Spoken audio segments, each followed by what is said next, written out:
Buenos días, ¿cómo están? Bueno, la verdad, una alegría estar esta mañana con ustedes. Mi nombre es Alejandro, Ale, y un placer, agradezco mucho la invitación. Un placer estar aquí en esta mañana y ver tantas caras conocidas, muchas personas que conozco de muchos años, así que feliz de estar acá. Les quería contar, en primer lugar, creo que vamos a ir con el video, ¿te parece primero? Quería compartirles sobre algo que ya hemos estado hablando con Carlos y algo que sé que como iglesia, Carlos dijo que querían ser parte y sumarse a algo que va a pasar en Buenos Aires que creo que hace muchos años en realidad que no pasa. Ahí está, Esperanza Buenos Aires, Dios mediante, va a ser el 7 y el 8 de noviembre, pero no es solamente el 7 y el 8 de noviembre, sino que es un esfuerzo evangelístico de todo el año. Dios mediante, el 15 de marzo, ahora en 2 meses, ¿digo bien? Tenemos el lanzamiento aquí en la ciudad de Buenos Aires, donde vamos a invitar a todos los pastores que se han sumado con su iglesia a este esfuerzo evangelístico. Ese día el pastor va a poder hacer 2 cosas. En primer lugar, va a poder pedir el transporte para la iglesia. La asociación Billy Graham va a proveerle a la iglesia el transporte para que ustedes desde la puerta de la iglesia puedan asistir al estadio donde se va a realizar Esperanza Buenos Aires. Pero aparte de eso, el pastor también va a poder reservar una fecha donde vamos a poder venir aquí a la iglesia, si lo permiten, y dar un curso de 2-3 horas en evangelismo y discipulado. Queremos que la iglesia esté capacitada en evangelismo y discipulado, porque aparte de eso también vamos a invitar a todos los miembros de la iglesia a hacer algo que seguramente todos o muchos de ustedes conocen, que se llama Andrés en Acción. Seguramente lo han escuchado, Operación Andrés también se llamaba en alguna época.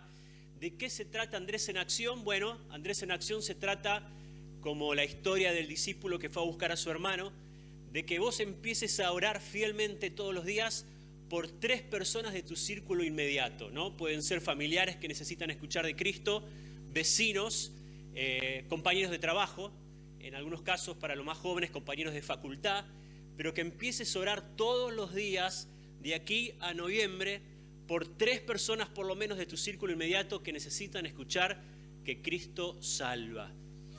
Y no solamente orar por ellos, sino que estés capacitado en evangelismo y discipulado y después los lleves al estadio el 7 y el 8 de noviembre.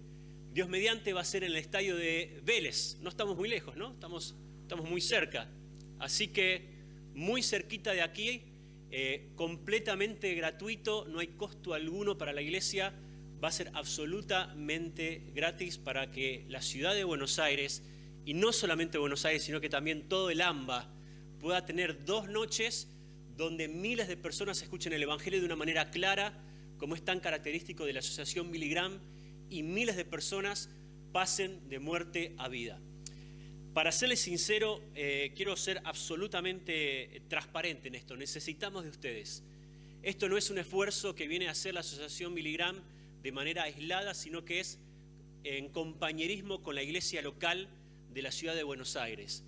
Necesitamos de ustedes. Ustedes son los que movilizan, ustedes son los que van a poder invitar a sus amigos, como digo, sus vecinos, sus familiares, para que escuchen de Cristo. Pero también, y termino con esto, estamos haciendo mucho énfasis, porque algunos dicen, falta mucho, ¿no? Noviembre, falta mucho para noviembre, recién arranca el año. Pero estamos haciendo mucho énfasis en algo que creemos que es clave, que es la oración. Orar por Esperanza Buenos Aires y orar por tantas personas que necesitan de manera desesperada escuchar el mensaje de salvación. Por eso en estos días voy a estar comunicándome con Carlos y por ahí proponiendo de que si hay alguien de la iglesia que quiere sumarse a un grupo que ya se está formando de oración, que lo haga. Es muy sencillo. Nos pasás tu teléfono, te sumamos a un WhatsApp que ya está en funcionamiento. Hoy a la mañana yo estuve ahí escribiendo en el WhatsApp, donde vos una vez por día, 2 minutos, 3 minutos, orás por esas 2 noches, por el 7 y el 8 de noviembre. Lo único que tenés que poner en el WhatsApp es inicio oración, para que sepamos que estás empezando a orar por Esperanza Buenos Aires, y en tu casa, 2 minutos, 3 minutos, orás para que Dios nos ayude a llenar ese estadio, no solo por llenarlo, sino para ver muchas personas pasando de muerte a vida. Así que si querés colaborar con Esperanza Buenos Aires, no sabés la bendición que sería para nosotros. Necesitamos que ores y que Dios mediante seas parte de todo este movimiento evangelístico que se va a realizar en este 2025. Le decía a alguien el viernes, y con esto ya entramos en el tiempo con la palabra, sueño, literalmente sueño, con el momento en el que en el estadio de Vélez Sarsfield se haga el llamado a recibir a Cristo y miles de personas bajen al campo manifestando tener un encuentro y pasando de muerte a vida. No sé cuántos serán, me imagino que van a ser muchos, pero va a ser un momento increíble. Sacábamos la cuenta la semana pasada y creemos que hace 14, 15 años que no se hace un evento así en la ciudad de Buenos Aires, y creo que va a ser increíble. Así que gracias por ser parte de esto y sumarse como iglesia. La verdad que para nosotros es una bendición. Habiendo dicho eso, ¿qué les parece si tenemos un tiempo con la palabra de Dios? Agradezco por la oportunidad, para mí siempre es un privilegio compartir de parte de la palabra. Y quiero en esta mañana hablar con ustedes sobre un pasaje que para mí es de muchísima bendición, pero antes de entrar en el pasaje, quiero mostrarte dos estadísticas y quizás la palabra clave o la frase que resume todo lo que estamos hablando en esta mañana, de lo que vamos a hablar, de las buenas nuevas, es algo que todos sabemos que tenemos que ser testigos. Pero te quiero mostrar dos o tres estadísticas que muestran un poquito el momento en el que se encuentra nuestro país, nuestra sociedad, en relación a la iglesia, a la fe y a Dios. Mirá, el 71% de los jóvenes de 18 a 25 años cree que es posible ser feliz sin profesar una religión. Es muy alta la estadística, ¿no? Estamos en una época en la cual entendemos que la sociedad se está alejando de cualquier concepto que tiene que ver con Dios, con la iglesia, con la fe. 71%. Mirá la comparación con 1996. En el 96 era solo el 48%. Es tremendo, tremendo. En otras palabras, cada vez más las personas se alejan de Dios, se alejan de la iglesia y dicen, yo puedo ser feliz sin profesar una religión. Claro, nosotros entendemos que lo que tenemos no es una religión, es una relación con Dios. Pero poniéndolo en términos de ellos, dicen, puedo ser feliz sin tener una religión. No solamente eso. Mirá, solo el 9,5% de los jóvenes tiene un compromiso con alguna creencia religiosa. Con alguna. Muy, muy baja la estadística. Fíjate nuevamente la comparación con 1996. Era el 33%. Tremendo, ¿no? Cada vez más la sociedad dice, yo no necesito de la iglesia, no necesito de la fe, no necesito de Dios. Y mirá esta última estadística que muestra una realidad que para mí es tremenda y me alarma, y es el 70% de los jóvenes cristianos, no estamos hablando ahora de afuera sino de adentro, deja de asistir a la iglesia cuando termina la secundaria. Tremendo. El problema no es, claro, que termina la secundaria. ¿Cuál es el problema? Que entran en la universidad. Y si no están bien arraigados, bien preparados, como me dijo un pastor acá de la ciudad de Buenos Aires, la universidad se los come, ¿no? Porque entran en un ambiente hostil donde es muy difícil decir, yo soy cristiano, creo en Dios, creo que la Biblia dice esto y la Biblia no dice aquello. En medio de todo esto, en medio de esta realidad que estamos viviendo como sociedad, la palabra de Dios sigue diciendo que debemos ser testigos. Eso no ha cambiado. Debemos seguir llevando las buenas nuevas de salvación que hemos recibido nosotros hace poco o hace mucho. Eso no ha cambiado. A pesar de que la sociedad está en un momento crítico, debemos seguir siendo testigos. La palabra de Dios lo dice así. Quiero en esta mañana ver un pasaje de la palabra de Dios con ustedes que me encanta, donde el personaje principal es el apóstol Pablo. Si tenés la Biblia, te pido que abras en Hechos capítulo 17. No vamos a leer todos los versículos para ahorrar un poquito de tiempo. Hechos 17, 16. Después te cuento un poquito el trasfondo. Pero dice Hechos 17, 16.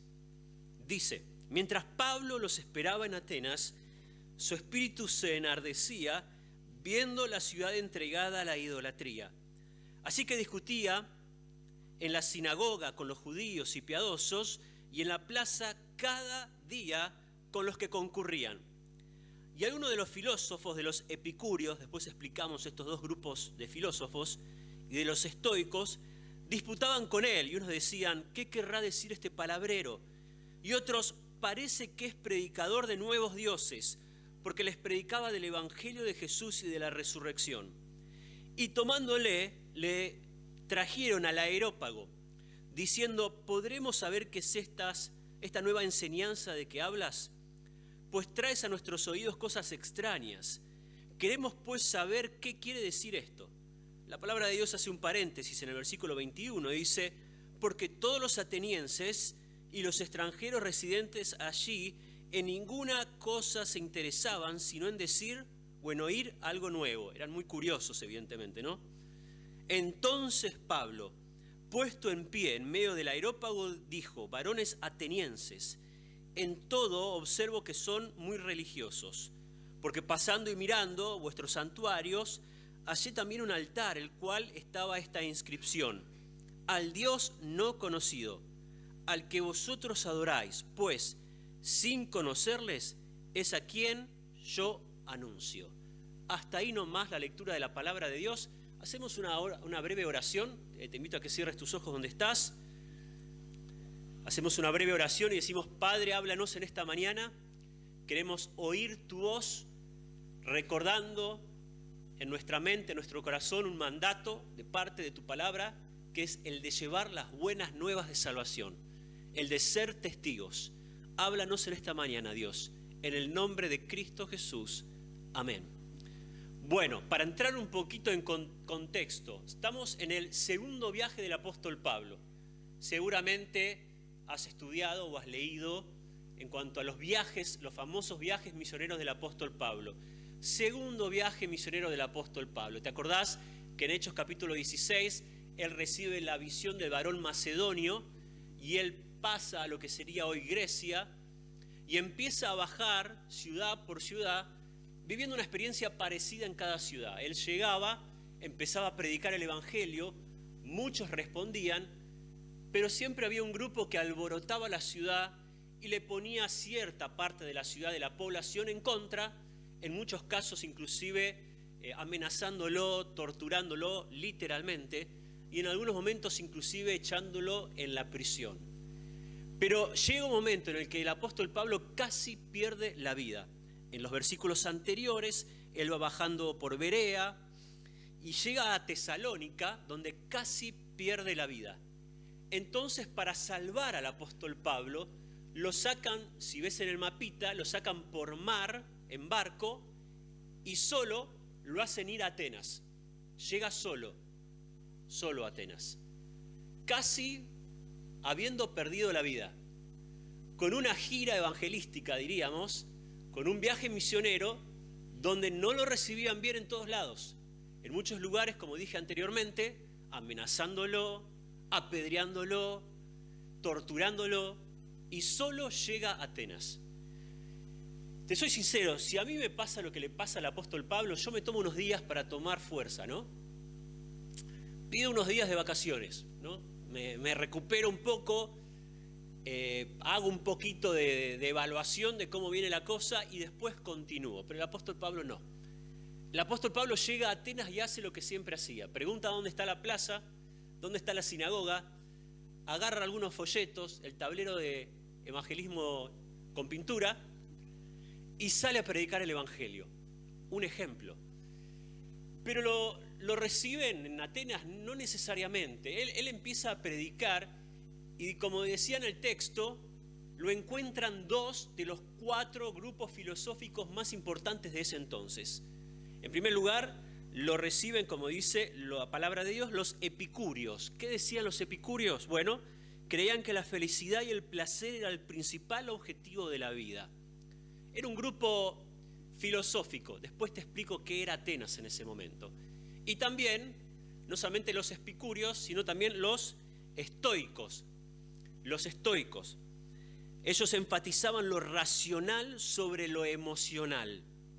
Eran panteístas. ¿Te acordás que los panteístas dicen Dios es todo y todo es Dios? Y no solamente estos dos grupos filosóficos le dicen, a ver qué es esto de lo cual estás hablando, sino que lo llevan frente al areópago. ¿Qué era el areópago? El areópago era el venerable consejo que trataba los asuntos educacionales de Atenas. Ahí hago un énfasis en cuanto a qué era Atenas en ese momento. Atenas era el centro de cualquier corriente filosófica, cultural, educacional, todo lo que tenía que ver con el pensamiento, el razonamiento, pasaba necesariamente por Atenas.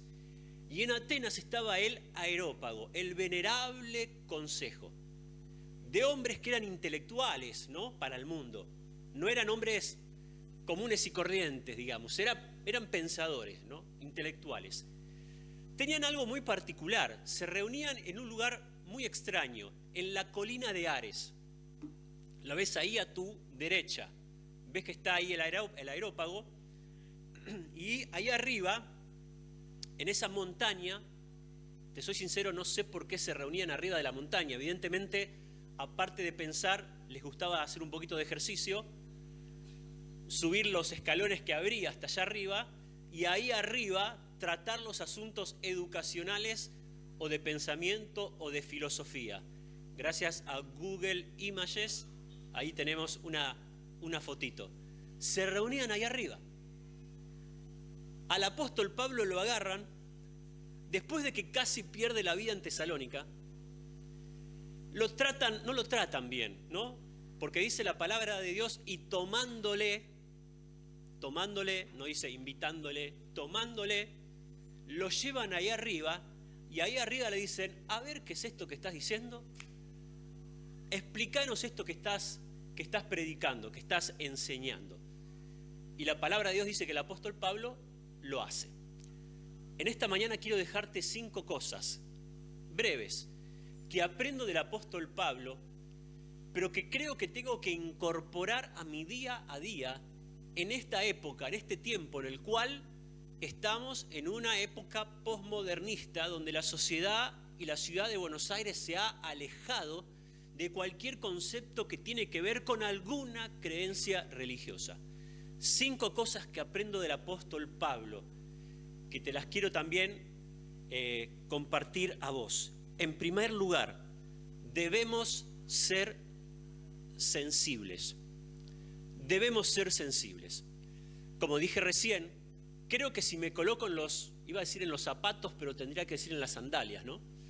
En las sandalias del apóstol Pablo, llego a Atenas y me tomo unos días. El apóstol Pablo no. Llega a la ciudad de Atenas y la ve, y dice la palabra de Dios que viéndola entregada a la idolatría, el apóstol Pablo dice que se conmueve. Utiliza una palabra que quizás nos puede confundir esta versión de la Reina Valera 1960, pero dice que su espíritu se enardecía viendo la ciudad entregada a la idolatría. A lo que va este versículo es que al apóstol Pablo le conmueve, lo moviliza ver una ciudad que está perdiéndose sin tener una correcta relación con Dios. Debemos ser sensibles. Creo que muchas veces como iglesia, y hablo a manera general, tenemos cierta sensibilidad hacia ciertos grupos, pero no hacia todos los grupos. Cuando vemos una persona que está perdida en el alcoholismo, en la drogadicción, o una persona en situación de calle, tenemos sensibilidad, y está muy bien tener sensibilidad, pero creo que muchas veces no tenemos la misma sensibilidad cuando nos encontramos con personas que están perdidas en la idolatría o en alguna corriente de pensamiento que quizás, o obviamente, no es la verdad y no tiene lógica alguna. Quizás te pasa que tenés algún familiar, algún vecino, al cual le has presentado el Evangelio y cree cosas que no tienen lógica, ¿no? Que está sumergido en la idolatría, que adora a un Dios hecho por manos de hombres, al cual le has presentado el Evangelio y no lo entiende, con lo sencillo que es el Evangelio. Tenemos que ser sensibles. ¿Sabes por qué tenemos que ser sensibles? Porque la palabra de Dios dice en 2 Corintios 4:4, un pasaje que es clave en cuanto a todo esto. Mirá lo que dice 2 Corintios 4:4. Dice la palabra de Dios: en los cuales el Dios de este siglo cegó el entendimiento de los incrédulos. Presta atención que esta parte es clave. Para que no les resplandezca la luz del Evangelio de la gloria de Cristo, el cual es la imagen de Dios. ¿Entendés este versículo? Este versículo dice que hay un enemigo que, sabiendo que el hombre y la mujer tienen una búsqueda consciente o inconsciente, se acerca, confunde los sentidos, ciega el entendimiento y les da alguna forma de adoración, de idolatría, para que queden perdidos en esa forma de religiosidad, de idolatría, confundiéndolos y para que no tengan un encuentro con aquel que es el verdadero. ¿Se entiende lo que estoy diciendo? En nuestro país salís por la ruta, vas manejando y yendo por la ruta ves pequeños altares, ¿o no? Está el Gauchito Gil y hay otros pequeños altares, inclusive de hombres y mujeres que fueron cantantes populares que no tuvieron nada que ver con Dios. Y a los que le adoran, a los que le oran y encuentran una especie de satisfacción a esa búsqueda consciente o inconsciente. Tenemos que ser sensibles ante estas personas. No están así porque sí. Están perdidas en alguna corriente de pensamiento, en alguna filosofía, porque el enemigo cegó el entendimiento para que no les resplandezca la luz del Evangelio. No tenemos tiempo de leer este pasaje de Isaías, pero este pasaje de Isaías es tremendo. Habla de un hombre que toma un pedazo de árbol, con parte del árbol dice que se calienta porque tiene frío, con parte del árbol, literalmente la palabra de Dios dice que se hace un asado, así que evidentemente era argentino, y con parte del árbol se fabrica un ídolo. Él se fabrica un ídolo y se arrodilla delante de ese ídolo que él formó. Y la palabra de Dios dice: no sabe ni entiende, porque cegados están sus ojos para no ver. Tenemos que ser sensibles. Todos tenemos amigos, vecinos, familiares que no conocen a Cristo como su Salvador personal. Y no solamente eso, sino que están perdidos en alguna forma de religiosidad o de idolatría. Tenemos que ser sensibles, como el apóstol Pablo. No solamente tenemos que ser sensibles, sino que en segundo lugar tenemos que ser pacientes. Diría pacientes, y para seguir aliterando con la P, persistentes. Pacientes y persistentes. Mirá, el apóstol Pablo era un ejemplo en cuanto a esto, de paciencia y persistencia. Como dije, él llega a Atenas y no lo reciben con pancartas que dicen: bienvenido apóstol Pablo, bienvenido a nuestra ciudad. Es más, llega ahí y la palabra de Dios dice que le empiezan a gritar dos cosas que son un insulto en realidad. En primer lugar, le gritan palabrero, ¿no? En nuestro idioma local sería chamullero, no sé, charlatán, palabrero, charlatán. Pero es un insulto, es un insulto.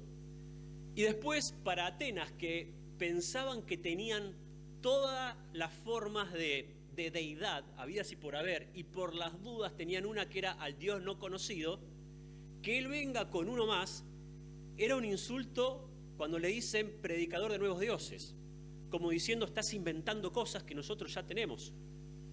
Pero es un insulto. Sin embargo, el apóstol Pablo sigue de manera paciente y persistente. Repito, me coloco en su lugar, y si casi pierdo la vida en Tesalónica, si llego y me toman y encima me hacen subir hasta la colina de Ares, llega un momento que quizás humanamente hablando digo, ¿sabes qué? Chao, nos vemos, que venga otro. El apóstol Pablo no. Él sigue de manera paciente y persistente. Hay dos pasajes en Hechos 17, 1 y 2, que dice, como acostumbraba, fue a ellos y por 3 días. Como acostumbraba, fue a ellos y por 3 días. Y también Hechos 17, 17 dice, así que discutía en la sinagoga con los judíos y piadosos y en la plaza cada día con los que concurrían. Cada día con los que concurrían. El apóstol Pablo iba y seguía. No lo paraba nada, porque era sensible a la realidad de su lugar y también de las ciudades que él iba visitando, pero también era paciente, persistente en la predicación del Evangelio.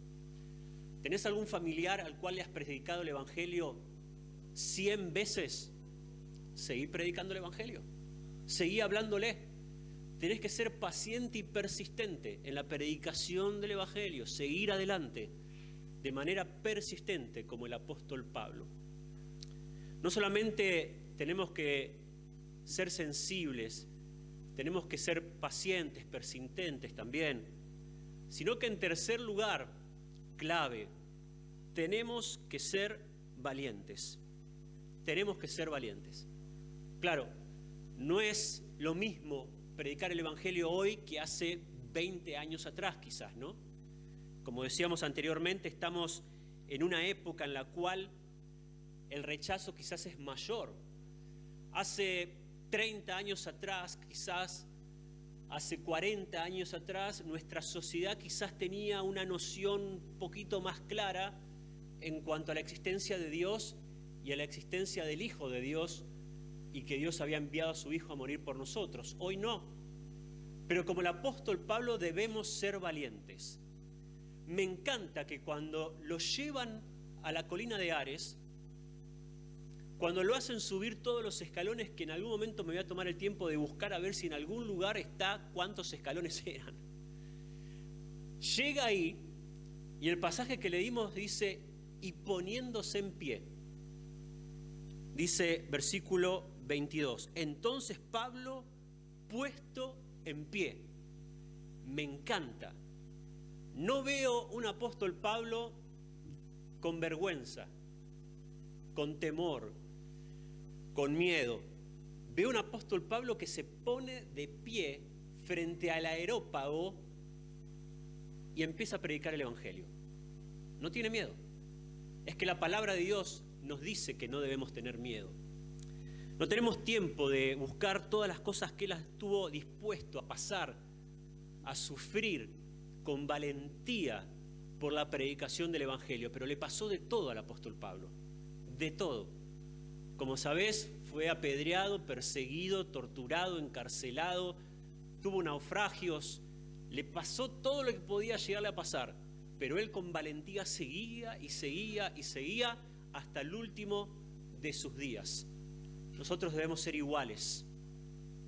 Es que hay un mandato de la palabra de Dios que creo que hoy en día tiene que ser algo que define a cada uno de nosotros en cuanto a la entrega de las buenas nuevas. Dice la palabra de Dios en Romanos 1:16, lo conocen muy bien. No me avergüenzo del Evangelio. No me avergüenzo del Evangelio, porque es poder de Dios para salvación a todo aquel que cree. Al judío, primeramente, pero mira cómo termina diciendo, y también al griego, Atenas. Atenas. En otras palabras, al que tiene una corriente que quizás parece en algunas cosas, en algunos puntos, pero también a aquellos que están muy alejados en cuanto a lo que yo creo, a los judíos y a los griegos. Tenemos que ser valientes en la entrega y no me avergüenzo del Evangelio. Me acuerdo patente cuando en la facultad hice 2 años acá en Buenos Aires en la nueva escuela de diseño y comunicación.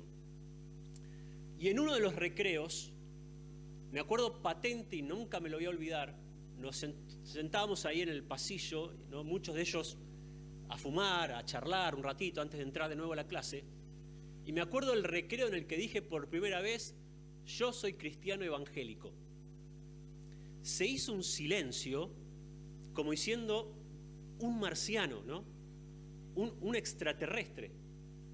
Nadie sabía cómo seguir el recreo. Nunca me volvieron a tratar igual. No me volvieron a tratar igual. ¿Y sabes qué? Está bien. Pero yo no puedo transitar 2 años de facultad sin ser luz, sin ser sal y sin decir yo soy cristiano, voy a la iglesia y creo en Dios. Porque no me avergüenzo del Evangelio. Debemos ser valientes. Claro, hay ciertos ámbitos en los que es más fácil que otros, ¿no? Hace algunos años atrás, no muchos, pero una chica que asistía a nuestras reuniones empezó a estudiar filosofía. Obvio, ¿no? Justo esa carrera. Algunas carreras son más fáciles que otras. Pero ella me contaba que primer clase de filosofía, el profesor antes de terminar la primer clase dice, en algún momento del año me gustaría saber si hay algún cristiano en la clase. Vamos a ver si seguís siendo cristiano cuando termine el año. Y ella me decía, como la película Dios no está muerto. Y le digo, claro, sí, como la película Dios no está muerto, sí. Pero es así. Si rechazaron a nuestro Salvador, y probablemente nos van a rechazar en algunos ámbitos, pero eso no cambia lo que uno es y lo que uno tiene que hacer. El mandato a ser testigos no es cuando las cosas salen bien o son fáciles o todos me reciben como me gustaría que me reciban. Es también cuando quizás hay cierto rechazo. Y está bien, no pasa nada. Por eso el Señor Jesucristo, cuando manda a sus discípulos, les dice, miren muchachos, yo los envío como ovejas en medio de lobos. En otras palabras, prepárense porque no va a ser siempre fácil. Pero no hay problema. No cambia lo que uno es y lo que tiene que hacer. Debemos ser valientes en la predicación del Evangelio. Querido hermano, querida hermana, no te avergüences del Evangelio, porque es poder de Dios. Y así como lo recibiste, lo tenés que entregar. Cuando es fácil, pero también cuando es difícil. Seguimos para que no se nos vaya mucho el tiempo. No solamente tenemos que ser valientes, pero en cuarto lugar, tenemos que estar preparados. Claro, esto es importante también, porque tenemos que ser sensibles, tenemos que ser pacientes y persistentes, tenemos que ser valientes, pero tenemos que estar preparados. El apóstol Pablo se pone en pie frente al Areópago, el venerable consejo que trataba los asuntos educacionales de Atenas. Y no duda en cuanto a lo que él dice. Les pega un paseo de algo que hoy en día llamaríamos apologética, la defensa de la fe. Se para y en algunos versículos para nosotros les habla de teología, atributos de Dios, les habla de soteriología, de cristología y de escatología. En algunos versículos para nosotros, para ellos, en algunas frases diríamos, ¿no? Porque era un hombre preparado para lo que tenía que hacer. Bueno, yo creo que hoy tenemos que estar preparados también para la predicación del Evangelio. Como decía hace un rato, creo que 30 años atrás, con Juan 3:16, con Efesios 2:8, ya te encaminabas en una charla, ¿no? En la presentación del Evangelio. Creo que hoy hay que estar preparado y tener algunas herramientas para charlar, por ejemplo, con un agnóstico, con una persona que dice, no creo que tenemos la información suficiente para saber que Dios existe. Te cuento una historia muy rápida.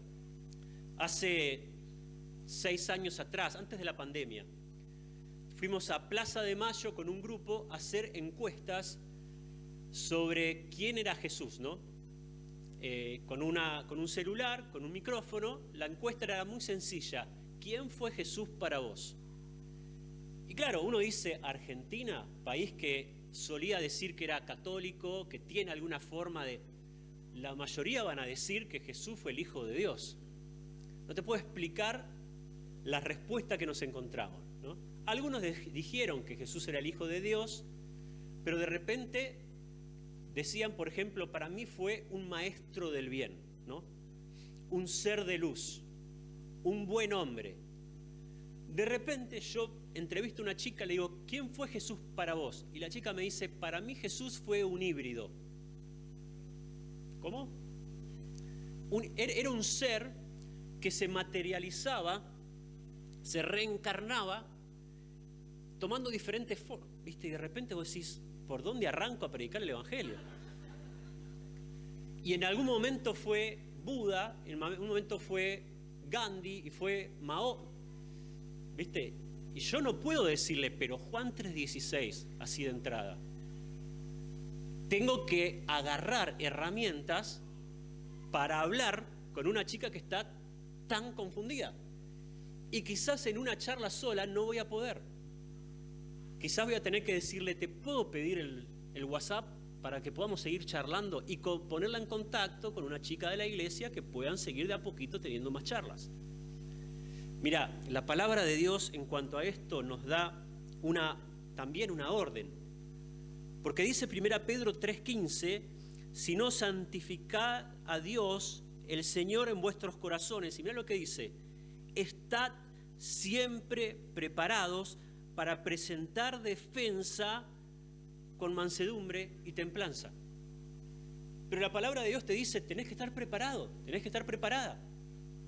Tenés que tener algunas herramientas para tener charlas evangelísticas con personas que quizás en algún momento te dicen, yo no sé si creo en la existencia de Dios. Te puedo recomendar un libro que es muy conocido en realidad, Evidencias que exigen un veredicto. Muchos de ustedes lo conocen y quizás lo tienen. Tenés que comprarte ese libro, Evidencias que exigen un veredicto. O quizás uno que tiene que ver con apologética es la Guía Holman con H de apologética cristiana. Pero tenés que estar preparado. Tenés que estar preparado. Y tenés que utilizar el lugar en el cual Dios te ha colocado para predicar el Evangelio con valentía, con sensibilidad, con paciencia. Pero tenés que estar preparado. ¿Sabés que hace poco, esto no lo iba a contar, pero me estoy acordando ahora? Me encantó algo que me pasó acá en Buenos Aires. Estaba en el centro, pido un taxi, para un taxi, abro la puerta y una Biblia grande en el asiento donde yo me tenía que subir. Entonces el taxista me dice, subí, agarrá el libro, no tengas miedo. Subo al taxi, agarro la Biblia, ¿a dónde vamos? Le digo la dirección y el taxista me dice, ¿vos sabés qué es ese libro? Sí, la Biblia, le digo. ¿Y vos sabés lo que dice la Biblia en cuanto a los hombres? ¿Qué dice? Le digo. Que somos pecadores, empezó el taxista. Y empezó a evangelizarme. Me encantó. El hombre tenía un taxi. No tenía un púlpito, tenía un taxi. Pero dejaba la Biblia de manera estratégica en el asiento donde el pasajero se tenía que subir para que la persona que se subía al taxi tuviera que agarrarla y empezar. ¿Vos sabés lo que dice ese libro? Me encantó. Por último, ya terminando esta mañana, así no se aburren. Debemos alegrarnos con la respuesta. Mirá, no lo leímos, debemos alegrarnos con la respuesta. Pero vamos a los últimos pasajes de este capítulo, a los últimos versículos. Mirá lo que dice el versículo 32. Pero cuando oyeron lo de la resurrección de los muertos, unos se burlaban. Y otros decían, ya te oiremos acerca de esto en otra vez. Y así Pablo salió de en medio de ellos. Y versículo 34 dice, mas algunos creyeron. Algunos creyeron. Juntándose con él, entre los cuales estaba Dionisio, el Areopagita, una mujer llamada Dámaris, y otros con ellos. Mas algunos creyeron. Y uno de ellos era del venerable consejo. Uno.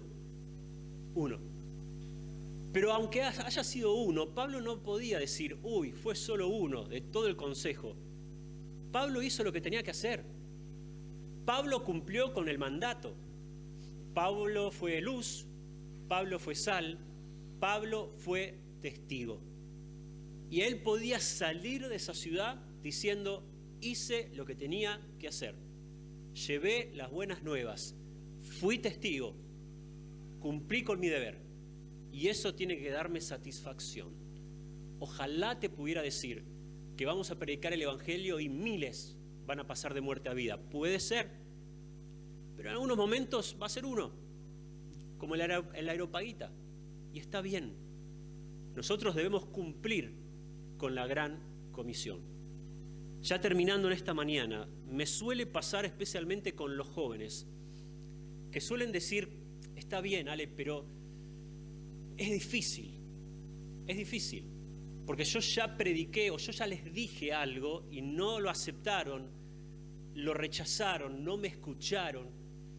Yo creo que hoy en día especialmente el evangelismo y el discipulado es muy relacional. Y te dejo este último pasaje que lo conoces de memoria. La palabra de Dios dice, así alumbre vuestra luz delante de los hombres, de tal manera que vean tus obras y glorifiquen a tu Padre que está en los cielos. Escucha esto. Yo creo que la gente que está en tu círculo inmediato, los que te conocen, pueden negar intelectualmente tu fe, pero no saben cómo explicar lo que tu fe produce en vos. ¿Se entiende? Por ejemplo, la paz que sobrepasa todo entendimiento. Lo niegan a manera intelectual, pero se dan cuenta que vos tenés algo que ellos no tienen.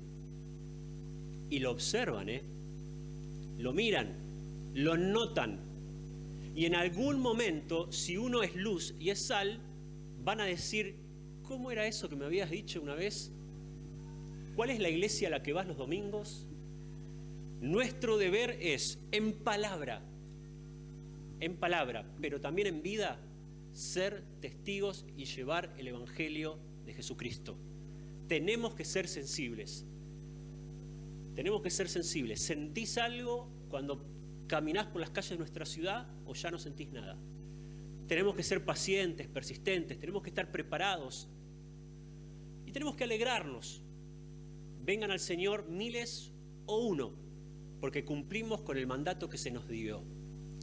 Las buenas nuevas de Jesucristo, llevándolas en nuestro día a día. Terminamos con una palabra de oración, cerramos los ojos y a diferencia de otros días, quizás otros momentos, te quiero dar unos segundos ahora para que vos ores en silencio de tu corazón y le pidas a Dios que te ayude a ser testigo con los que no conocen a Cristo.